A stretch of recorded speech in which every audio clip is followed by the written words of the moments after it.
ہم اٹھاتے جائیں گے، حشر تک ڈالیں گے ہم پیدائش مولا کی دھوم، اور مثل فارس نجد کے قلعے گراتے جائیں گے۔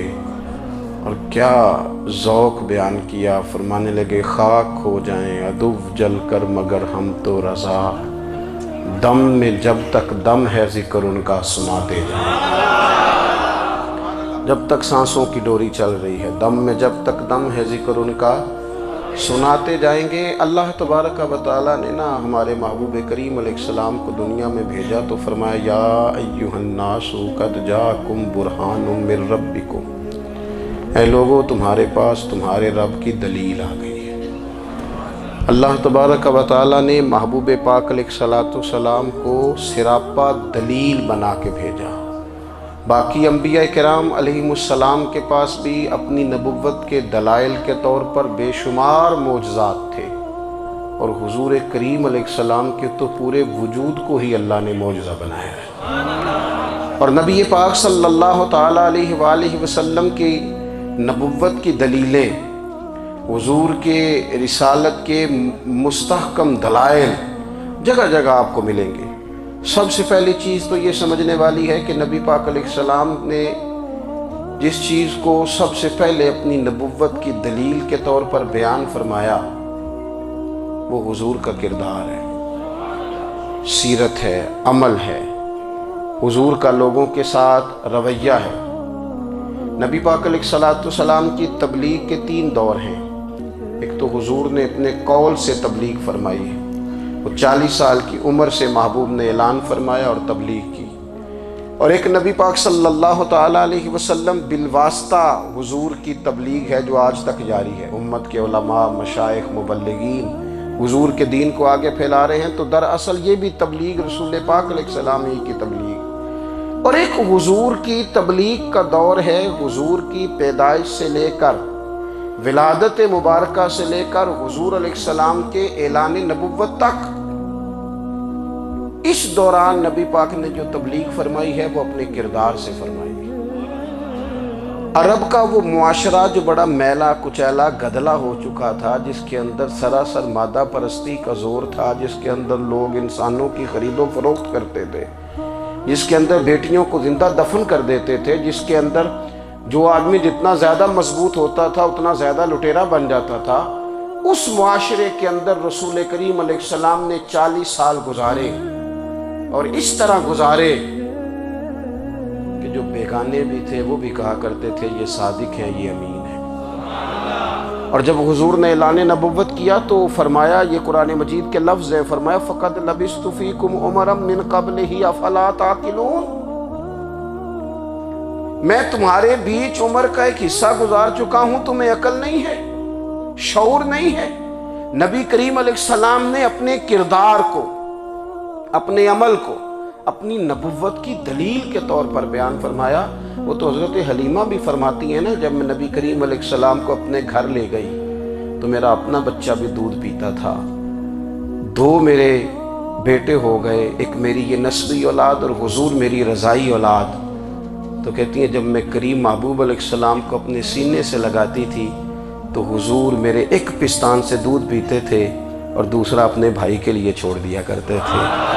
یہاں سے رسول کریم علیہ السلام نے کردار کے ذریعے تبلیغ، اور پھر اعلان نبوت سے پہلے ایک تنظیم عرب کے جوانوں پر، عرب کے سرداروں پر مشتمل بنائی گئی، جس میں نبی کریم علیہ السلام نے بڑا حصہ لیا سرکار نے، اور بڑے اہم لوگوں کو شعور حضور نے عطا فرمائے۔ وہ اس جماعت کا فیصلہ تھا کہ ہم سارے جوان، سارے بڑے لوگ ملیں گے، یہ حضور کے اعلان نبوت سے پہلے کی بات ہے، ہم بڑے لوگ ملیں گے، کسی بڑے کو کسی چھوٹے پر ظلم نہیں کرنے دیں گے، کسی آدمی کو کسی غریب کا حق نہیں کھانے دیں گے۔ حضور علیہ السلام نے اپنے کردار سے، اپنے عمل سے، اور آپ کا جو عمل ہوتا ہے وہ اصل ہوتا ہے۔ ایک ہوتا ہے آپ کوئی بات کرتے ہیں، اور ایک ہوتا ہے کہ آپ کوئی عمل کرتے ہیں۔ آپ جب عمل کرتے ہیں تو عمل کے ذریعے بھی لوگوں تک بات پہنچتی ہے کہ دراصل آپ کا اٹھنا بیٹھنا چلنا پھرنا کیا ہے۔ میرے رسول کریم علیہ السلام کا اٹھنا بھی ایک نبی کا، بیٹھنا بھی ایک نبی کا، بات کرنا بھی ایک نبی کا، معاملات زندگی کرنا بھی ایک نبی کا، لین دین کرنا بھی ایک نبی کا۔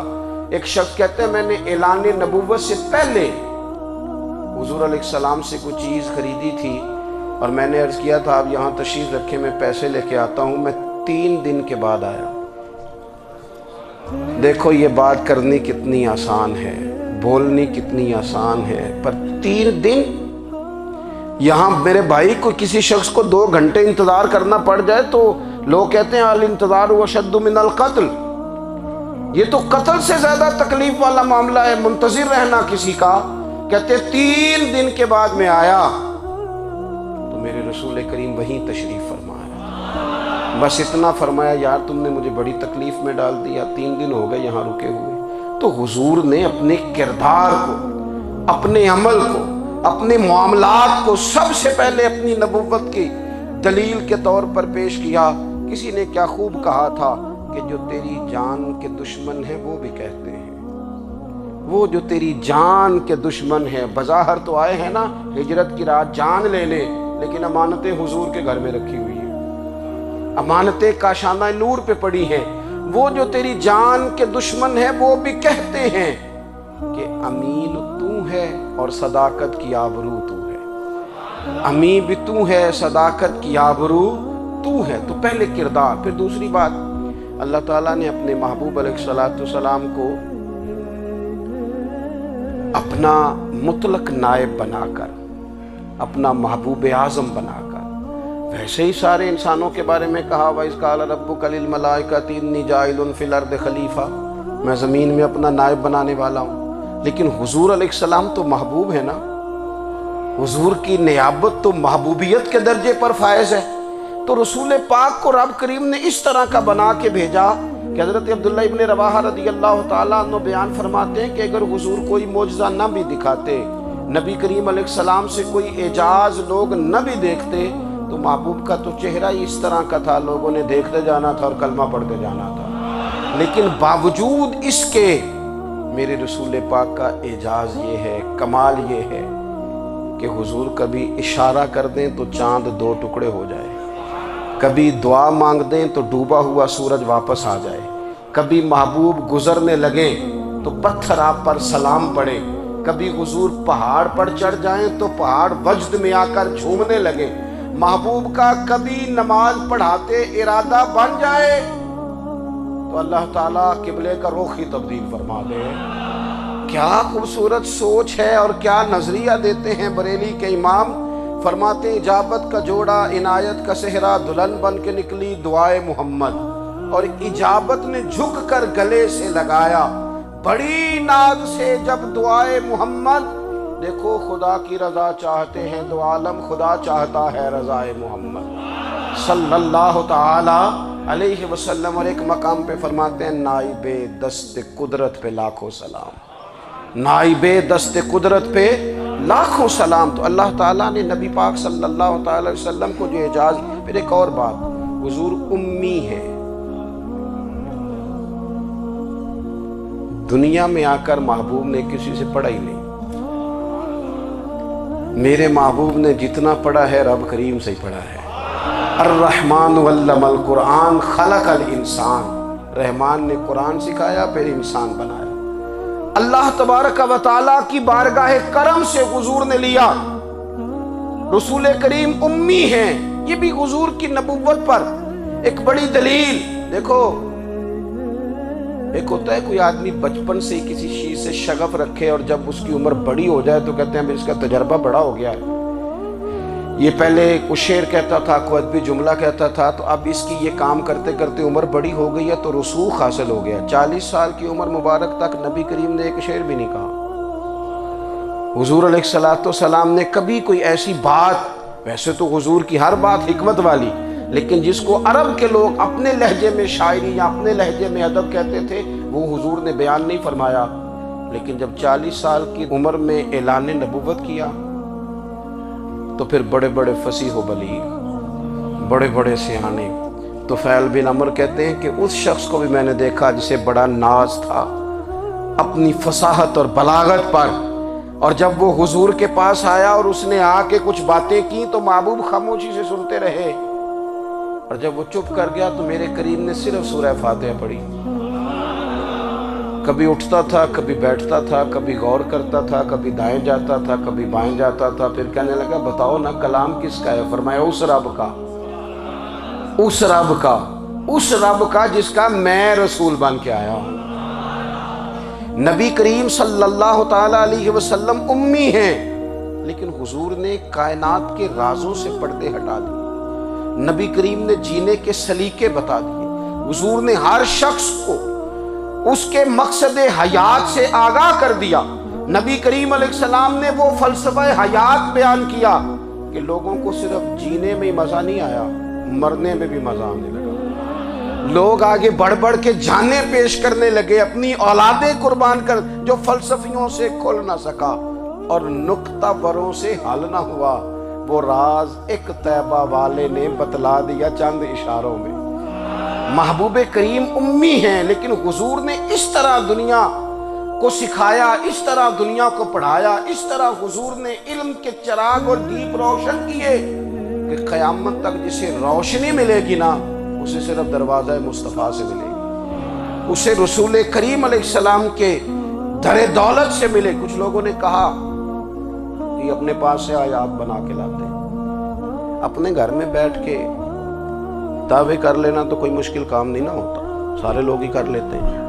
بلکہ وہ ہمارے ایک بزرگ کہا کرتے تھے خیالی پلاؤ پکائیے تے گھیو کدے بھی کٹ نہ پائیے، کیونکہ کون سا پیسوں کا ڈالنا ہے، زیادہ ڈالیں آپ اور زیادہ ڈالیں. بہت سارے لوگ ہیں آج بھی، کچھ لبرل ہیں بیچارے، کچھ دین بیزار طبقہ ہے، وہ کہتے ہیں جناب ہمیں تو جدید باتیں بتائیں، ہمیں تو نئے اسلوب کے مطابق لے کے چلیں، ہمیں تو او بھائی سن، میرے نبی پاک علیہ السلام نے فرمایا میرا قرآن کبھی پرانا نہیں ہوگا. اسے پڑھ کے دیکھ، اس کی جدت کا حسن دیکھ، یہ تو کھلا ہوا باغ ہے. تو ایک دفعہ اس کے قریب آئے گا تو خوشبو ملے گی، دوسری دفعہ آئے گا تو اس سے زیادہ تازی ملے گی.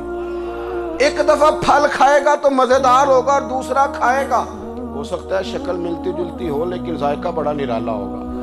تو تو صحیح نا. جب کچھ لوگوں نے کہا یہ خود سے بنا کے آیات لاتے ہیں تو فرمایا وَإِن كُنتُمْ فِي رَيْبٍ مِّمَّا نَزَّلْنَا عَلَىٰ عَبْدِنَا فَأْتُوا بِسُورَةٍ مِّن مِّثْلِهِ.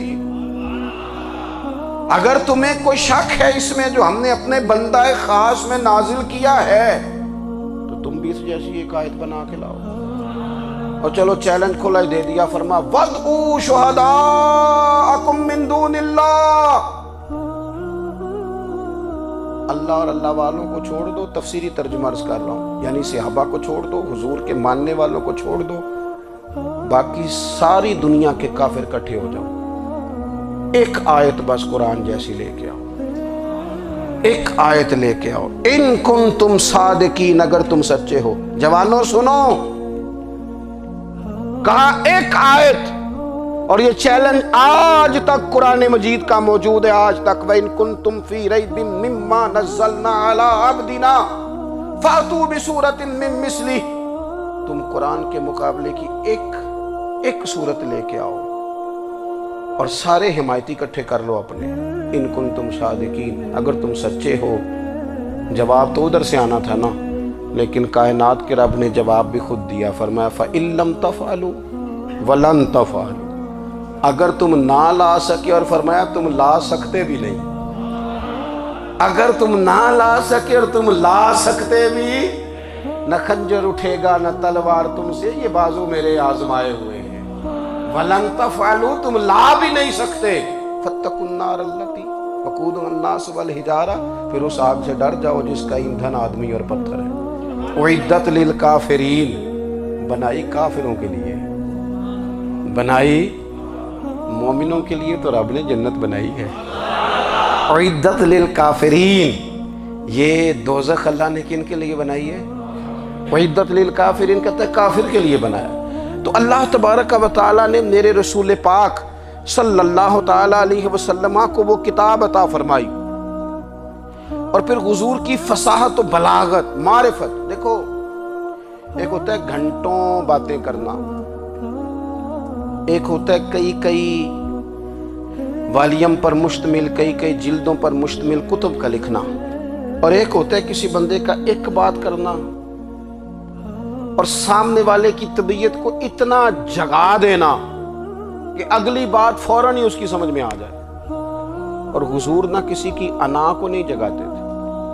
ہم بعض اوقات کسی سے خطاب کرتے ہیں، بات کرتے ہیں تو سامنے والے کی انا کو جگا دیتے ہیں، ٹھیس پہنچاتے ہیں، وہ کہتا چل پھر تگڑا ہو جا میں بھی آیا۔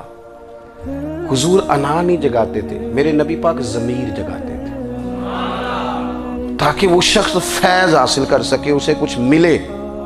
نبی کریم کا جو انداز تکلم ہے وہ اس طرح کا ہوتا تھا کہ انسان خود بخود کھل اٹھتا تھا کہ مطلب یہ بات ہونے کیا لگی ہے، مطلب حضور کیا فرمانے لگے۔ نبی کریم صلی اللہ تعالی علیہ وسلم ایک دن محبوب کریم نے صحابہ کے پیچھے حضور کی فصاحت و بلاغت دیکھے، فرمایا محبوب نے کتنا نادان ہے وہ شخص جو اپنے ماں باپ کو گالی دے۔ کھلی ہو گئی لوگوں کی آنکھیں، کان کھڑے ہو گئے کہ یا رسول اللہ کون ایسا بدبخت ہے جو ماں باپ کو گالی دے گا۔ اب جب سوالات ذہنی سطح پر پوری طور پر ابھر گئے نا تو اب رسول کریم نے بات سمجھائی، یہ ہے فصاحت و بلاغت، تیرے آگے ہیں یوں دبے لچے فصحاء عرب کے بڑے بڑے، کوئی جان منہ میں زبان نہیں بلکہ جسم میں جان نہیں۔ یا رسول اللہ کون ایسا نالائق ہے جو ماں باپ کو گالی دے۔ اب جب ذہنی سطح یہاں تک ابھر آئی تو اب حضور نے سمجھایا، فرمایا جب تم کسی کے ماں باپ کو گالی دو گے نا تو وہ بھی تو جواب میں تمہارے ماں باپ کو دے گا نا، تو فی نفس ہی یہ تم نے خود ظلم کیا ہے اپنے ماں باپ پر۔ کیوں تم نے ایسا لہجہ اختیار کیا کہ جس سے سامنے والے کی انا جاگ جائے اور وہ تمہارے مقابلے میں آ کر کے کھڑا ہو جائے؟ کیوں تم نے اس طرح کے انداز اختیار کیے کہ جس سے سامنے والا بھی سارے پنجے کھڑے کر کے باہر نکل آئے اور کہے آ جاؤ پھر میں بھی میدان میں حاضر ہوں۔ رسول کریم کی فصاحت بلاغت دیکھیں نا، حضور دو چار جملوں میں ساری بات سمجھا جاتے ہیں۔ ایک حدیث پاک اگر ہماری سمجھ میں آ جائے، ایک روایت نبی پاک صلی اللہ تعالی علیہ وسلم نے فرمایا خوبصورت مسلمان وہ ہے جو بے مقصد باتوں کو چھوڑ دے۔ لو اس سے پوری زندگی سجائی جا سکتی ہے، ایک جملے سے پوری زندگی سواری جا سکتی ہے، کوئی لمبی چوڑی باتوں میں جانے کی ضرورت نہیں۔ کہا خوبصورت مسلمان یہ ہے جو بے مقصد باتوں کو چھوڑ دے، لا یعنی باتوں کو، کیا کہتے ہیں ہمارے دیہات کے لوگ، جڑے پنڈ جانا نہیں اودا راہ پوچھنے دی۔ لیکن آج کل لوگ باز آندے یعنی جس بات کا بالکل تعلق نہیں نا وہ بات بھی کرتے جاتے ہیں، جس کا شعبہ ہی نہیں وہ بھی چھلانگ لگا کے اس میں آ جاتا ہے۔ ہم اپنا وقت ضائع کرتے ہیں، اپنی صلاحیتیں ضائع کرتے ہیں، اپنا نقصان کرتے ہیں۔ ہم اپنا کام صحیح کر کے نہیں کرتے اور دوسری ساری دنیا کو ٹھیک کرنا چاہتے ہیں۔ او بھائی آپ جس جگہ جس شعبے سے تعلق رکھتے ہیں آپ اپنے معاملات میں مضبوطی پیدا کریں۔ حضور نے اپنی فصاحت کے ساتھ بلاغت کے ساتھ لوگوں کو قائل کیا، اور قرآن مجید کی تاثیر کا یہ اثر میرے کریم رسول نے دکھایا کہ رات کو جب حضور بیٹھ کے قرآن پاک پڑھتے تھے نا، جب یاسین والے نبی خود یاسین کی تلاوت کریں، جب طٰہٰ والے محبوب خود طٰہٰ کی تلاوت کریں، غور کرو نا جب مدثر والے محبوب خود ان جملوں کو ادا کریں، یعنی جن کے بارے میں آیت آئی ہے جب وہی یہ آیت پڑھیں کہ اِنَّا أَعْطَيْنَاكَ الْكَوْثَرَ، یعنی جن کا ذکر ہو رہا ہے جب وہ یہ بات کریں کہ یا ایھا النبی انا ارسلناک شاہدا ومبشرا ونذیرا لتؤمنوا باللہ ورسولہ وتعزروہ وتوقروہ وتسبحوہ بکرۃ واصیلا، جن کے بارے میں آیت آئی ہے جب وہ یہ کہہ رہے ہوں کہ ورفعنا لک ذکرک، جب وہ کہہ رہے ہوں والضحیٰ واللیل اذا سجا، ذرا اس کیفیت کو دیکھیں جب محبوب خود پڑھ رہے ہوں، اور جو حضور پر آئی ہیں اس کا ذائقہ، اس کا لطف، اس کا انداز بھلا کیا ہوگا۔ حضور جب رات کو پڑھتے تھے نا قرآن پاک تو جو پکے کافر تھے نا ابو جہل جیسے لوگ وہ بھی جھاڑیوں میں چھپ چھپ کے مدینے والے کی تلاوت سنا کرتے تھے، حضور کی تلاوت سنا کرتے تھے۔ یہی بہتر ہے کہ پردوں میں وہ پردہ پوش رہے، وہ اگر پردے ہٹا دے تو کسے ہوش رہے۔ رسول کریم علیہ السلام کی تلاوت کا سننا، قریب جانا، یہ اعجاز ہے۔ حضرت فاروق اعظم کہتے ہیں میں طبیعت کا بڑا ڈاڈا تھا، مزاج کا بڑا سخت تھا، زندگی ہمیشہ ڈٹ کر گزاری، باتوں پر کھڑا رہنا آتا تھا، پر جب میری بہن نے مجھے چند آیتیں سنائی نا تو میں تڑپ ہی گیا۔ گھروں آیا سا مار مقامنے نو، ہن مینو مار دے لے چلو، اوے متے عمر دی عمر برباد ہو جائے جتھے عمر سوار دے لے چلو۔ یہ اعجاز ہے رسول کریم صلی اللہ تعالیٰ علیہ وسلم پر نازل ہونے والی کتاب کا۔ پھر حضور نے خبریں دی، نبی پاک نے خبریں دی۔ حضور نے فرمایا روم فتح ہوگا، وہ ہوا۔ نبی کریم علیہ السلام نے فرمایا شام فتح ہوگا، تو شام فتح ہوا۔ فرمایا ایران فتح ہوگا، تو ایران فتح ہوا۔ سراقہ بن مالک کہتے ہیں ایک گاؤں پر بھی مسلمانوں کی حکومت نہیں تھی، ایک گاؤں پر۔ حضور مکہ مکرمہ سے نکل رہے تھے، مدینہ طیبہ تشریف لے جا رہے تھے، ابھی راستے میں تھے، میں 100 سرخ اونٹوں کے لالچ میں معاذ اللہ حضور کو گرفتار کرنے پہنچ گیا۔ محبوب نے حکم دیا، حضور کا معجزہ میں نے آنکھوں سے دیکھا، میرا گھوڑا زمین میں دھستا چلا گیا، میں نے معافی مانگی، حضور نے معاف کر دیا۔ میں نے سمجھا اچانک ہو گیا ہے، یہ منوانا بھی بڑا مشکل کام ہے۔ شجر و حجر پہچان گئے، انسان کی نظروں میں شاکی رہا۔ یہ کچھ ایسے لوگ ہیں جن کو منوانا توبہ توبہ، ماننے کو تیار نہیں، دیکھ دیکھ کے بھی ماننے کو تیار ہے نہیں، ماننے کو تیار ہی نہیں۔ کہتے ہیں کہ میں نے پھر چاہا آگے بڑھنا تو پھر زمین کے اندر میرے گھوڑے کے پیر دھنسنے لگے، پھر معافی مانگی۔ کریم تیرے معاف کرنے کی ادا پہ بھی قربان جائیں۔ یہ نہیں فرمایا کہ تو بار بار یوں ہی کرتا ہے، فرمایا معافی مانگتا ہے، جا میں نے معاف کیا۔ کہتے ہیں 3 دفعہ میں آگے بڑھا، 3 دفعہ حضور نے معاف کیا تو مسکرا کے فرمانے لگے تو یہاں مجھے گرفتار کرنے آیا ہے، وہ کیسر روم کا علاقہ فتح ہوگا۔ وہ کنگن جو پہنتا ہے نا ہاتھوں میں، بادشاہ کے کنگن معروف ہیں، وہ تیرے ہاتھوں میں آئیں گے۔ اللہ کرے آپ سمجھیں، یہ جو لوگ ڈری ڈری سہمی اور ہمارے بچے مایوسی کی معاذ اللہ باتیں کرتے ہیں، وہ دیکھیں حضور کس طرح کی گفتگو فرماتے ہیں۔ ابھی ایک گاؤں پر بھی اسلام کی حکومت نہیں، لیکن حضور کا خبر دینے کا انداز۔ کریم فرمانے لگے وہ کیسر روم کے جو کنگن ہوں گے وہ تیرے ہاتھوں میں آئیں گے۔ جناب سراقہ بن مالک فرماتے ہیں کہ میں مسلمان ہو گیا، حضور کا وصال ہو گیا، کنگن نہیں آئے۔ حضرت ابوبکر صدیق کا وصال ظاہری ہو گیا، کنگن نہیں آئے۔ جناب عمر کا دور آ گیا، سراقہ بوڑھے ہو گئے۔ کوئی بندہ پوچھتا نا کہ اب تو عمر ڈھل گئی ہے، زندگی کا پتہ نہیں، کہنے لگے نہیں میں نہیں جاتا، جب تک کنگن نہیں آتے اسرائیل کوئی نہیں آئیں گے، کیونکہ ساڈے نبی دی زبان ساڈے واسطے قرآن۔ جو دن کو کہہ دیا دن ہے تو دن نکل آیا، جو شب کو کہہ دیا شب ہے تو رات ہو کے رہی، اور خدا نے ان کی زبان کو وہ اختیار دیا، جو نکلی منہ سے ان کے وہ بات ہو کے رہی۔ اور فاضل بریلوی کا تو انداز ہی پھر انوکھا ہے نا، وہ تو کہتے ہیں وہ زبان جس کو سب کن کی کنجی کہیں، جس کو سب کن کی کنجی کہیں، اس کی نافذ حکومت پہ لاکھوں سلام۔ کہنے لگے نہیں آتے حضرت اسرائیل، فکر نہ کرو، بوڑھے ہو گئے تھے، نکلنا گھر سے بند کر دیا تھا، حضرت عمر کا دور تھا، کنگن آ گئے۔ حضرت فاروق اعظم نے ان کے پوتوں سے، نواسوں سے، بچوں سے کہا جاؤ بلا کے لاؤ، کا دادا جان بوڑھے ہیں، پھر میں تم کان میں کہہ دینا کنگن آ گئے، پھر تم دیکھنا تو صحیح۔ پھر حضرت سراقہ آئے، حضور نے جو خبریں دی، نبی پاک علیہ السلام نے جو گزشتہ قوموں کے احوال بیان کیے، اور پھر میرے نبی پاک علیہ السلام نا دنیا میں عزتیں دینے آئے، عزتیں۔ یہ مزاج ہمیں کم کرنا چاہیے، یہ جو ہم ساری زندگی اس کام میں لگا دیتے نا کسی کو نیچا کیسے دکھانا ہے، یہ انداز حضور نے نہیں ہمیں دیا۔ اب دیکھو حضور تشریف لائے تو ہمیں پتہ چلا کہ حضرت یوسف جیسا سونا کوئی نہیں، حضور تشریف لائے تو ہمیں پتہ چلا کہ حضرت داؤد جیسی خوبصورت آواز کسی کی نہیں، حضور تشریف لائے تو ہمیں پتہ چلا کہ جناب عیسیٰ علیہ السلام کا فقر اختیاری کس طرح کا تھا، محبوب تشریف لائے تو ہمیں پتہ چلا کہ حضرت موسیٰ کا جلال کس طرح کا تھا۔ یہ تو حضور آئے تو نبی پاک علیہ السلام نے اس کی بھی عظمت بیان کی، اس کی بھی شان بیان کی، حضور نے بتایا کہ ابوبکر صدیق کی شان کیا ہے، فاروق اعظم کا مرتبہ کیا ہے، عثمان غنی کی حیا کیا ہے، مولا علی کی شجاعت کیا ہے، اہل بیت نبوت کی عظمت کیا ہے۔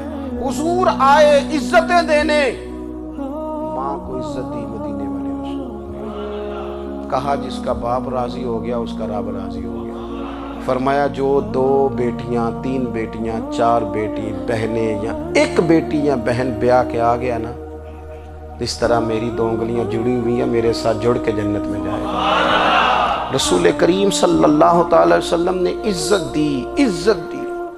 حضور عزتیں دینے، کوئی اعزاز نہیں، ان پڑھ بندہ ہے، سادہ ہے، غریب ہے، مزدوری کرتا ہے، ہاتھوں پہ چھالے، یا رسول اللہ اس کا بھی کوئی اعزاز ہے؟ قربان جائیں، میرے کریم نے عزت دی، فرمایا محنت کر کے روزی کمانے والا تو اللہ کا دوست ہے۔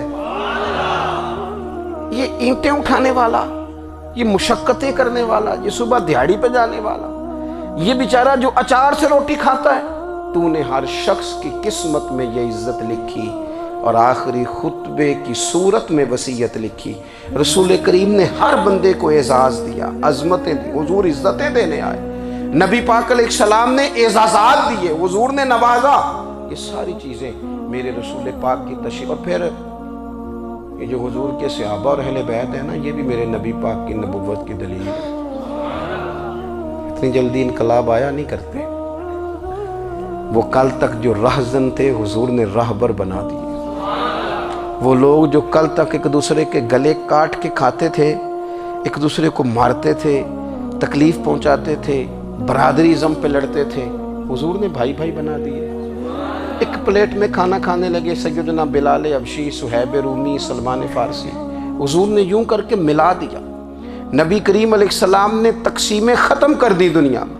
حضور کہ صحابہ نے اپنا کردار اس طرح کا دکھایا، اتنا بلند کیا، اور صحابہ کرام علیہم رضوان اس کو دیکھ کر اتنی بلندیوں پہ گئے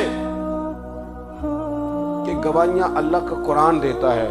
فرمایا محمد الرسول اللہ والذین معہ اشداء علی الکفار رحماء بینہم تراہم رکعا سجدا یبتغون فضلا من اللہ ورضوانا۔ فرمایا یہ جو میرے محبوب کے ساتھ والے ہیں کافروں پر سخت ہیں، آپس میں نرم دل ہیں، تم جب بھی انہیں دیکھو گے سجدے کرتے دیکھو گے، رکوع کرتے دیکھو گے، تم انہیں دیکھو گے اللہ کی رضا کے متلاشی ہیں۔ انہیں ساری مادہ پرستی سے نکال کر محبوب نے رب کی رضا کے رستے پہ ڈال دیا۔ میرے نبی کریم سید عالم صلی اللہ تعالیٰ علیہ وسلم کی نبوت کے دلائل کے طور پر یہ ساری چیزیں آئیں۔ بس میں بات سمیٹنے لگا ہوں۔ حضور کا جو اخلاق ہے نا، وہ بھی نبی کریم علیہ السلام کی نبوت کی بہت بڑی دلیل ہے۔ وَإِنَّكَ لَعَلَىٰ خُلُقٍ عَظِيمٍ۔ محبوب ہم نے آپ کو نا خلق عظیم کا مالک بنایا ہے۔ کچھ لوگ سمجھتے ہیں صرف آپ کا بولنے کا انداز ٹھیک ہو تو آپ با اخلاق ہیں۔ نہیں بھائی، بولنے کا انداز ٹھیک ہونا با اخلاق نہیں، سچ بولنا اخلاق کی علامت ہے۔ آپ کا حق بات کرنا اخلاق ہے، آپ کا صحیح گواہی دینا اخلاق ہے، آپ کا اللہ تعالیٰ کی طرف سے آزمائش آنے پر صبر کا مظاہرہ کرنا اونچا اخلاق ہے۔ رب نعمت دے تو آپ کا وجود ڈھلتا جائے شکر میں، یہ اخلاق ہے۔ رب کریم اگر آپ کو کسی وقت کسی آزمائش میں اپنی حکمت سے ڈالتا ہے تو عزت نفس کو برقرار رکھنا، خودداری کو برقرار رکھنا، یہ اخلاق۔ نبی پاک نے اعلیٰ ترین اخلاق کی بات بتائی، اعلیٰ ترین۔ حضور نے لوگوں سے بیعت لیتے وقت کہا تھا میرے ہاتھ پر بیعت کرو، چوری نہیں کرو گے۔ نبی پاک علیہ السلام نے مختلف امور پر بیعت لی۔ حضرت حکیم بن حزام کہتے ہیں حضور نے میرے ہاتھ پہ ہاتھ رکھ کے کہا میرے ہاتھ پہ ہاتھ رکھ کے بیعت کرو کہ کسی دنیا دار سے سوال نہیں کرو گے، خودداری سے زندگی گزارو گے، عزت نفس سے جو رب نے تمہیں دیا ہے تم اس پر راضی رہو گے۔ لوگوں کی جیبوں کو ٹٹولنا، دوسروں کی دولتوں پہ راج کرنا، دوسروں کے مال پر نگاہیں ڈالنا اللہ کے حبیب نے پسند نہیں فرمایا۔ بیعت کرو کہ تم کبھی کسی سے سوال نہیں کرو گے۔ حد ہو گئی۔ نبھانے والوں نے پھر اس عہد کو نبھایا اور کمال کر دی۔ حضرت حکیم بن حزام گھوڑے پہ بیٹھے تھے، ہاتھ میں درہ تھا، وہ زمین پہ گر گیا، قریب غلام کھڑا تھا۔ حضرت حکیم بن حزام خود گھوڑے سے اترے، درہ اٹھایا، دوبارہ گھوڑے پہ بیٹھے۔ غلام عرض کرنے لگا حضور مجھے بتا دیتے، میں اٹھا کے دے دیتا۔